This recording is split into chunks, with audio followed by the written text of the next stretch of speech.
Hi, I'm Chris with Oakwood Veneer, your source for all things wood veneer.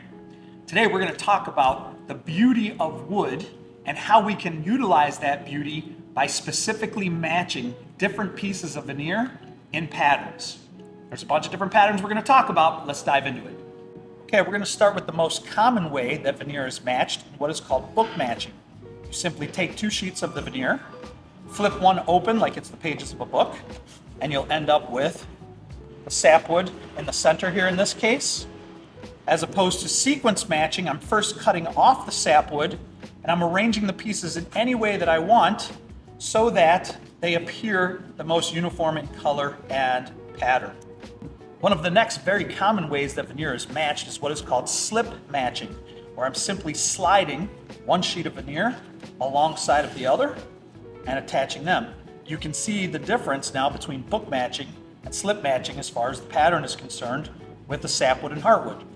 Another common way that is found is when leaves are flipped along the ends, making it look like one longer piece, continuing the pattern in that direction.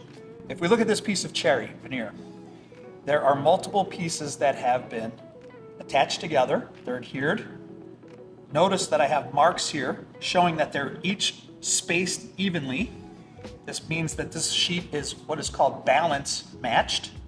There's not a skinny stripe at this end or a skinny stripe at this end. Also, this is book matched. If you look at the center here, it looks like pages of a book were opened.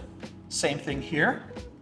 Another method of veneer matching is what is known as random match. Just as the name implies, there is no rhyme or reason to the pieces and how they are put together. So I might have a few pieces that are book matched, a few pieces that are slip matched. Again, there is no rhyme or reason behind it. You get a varying look that's often associated with a rustic look. All right, our final method for matching is what is called plank matching. It's very similar to random matching.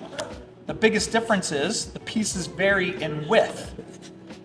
We're not concerned again with sapwood and heartwood placement, but the big difference is the pieces have different widths.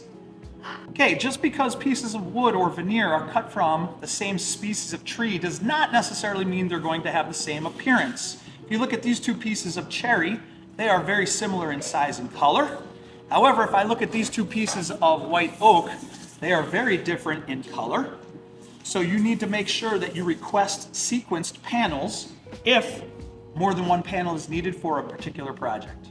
For special requests like this, make sure you contact us at oakwoodveneer.com. Okay, it's time to try your hand at mastering these woodworking techniques with veneer, making sure you sequence and match your projects appropriately. Don't forget to subscribe and like us, and visit us at oakwoodveneer.com for more questions or informational tips on how to.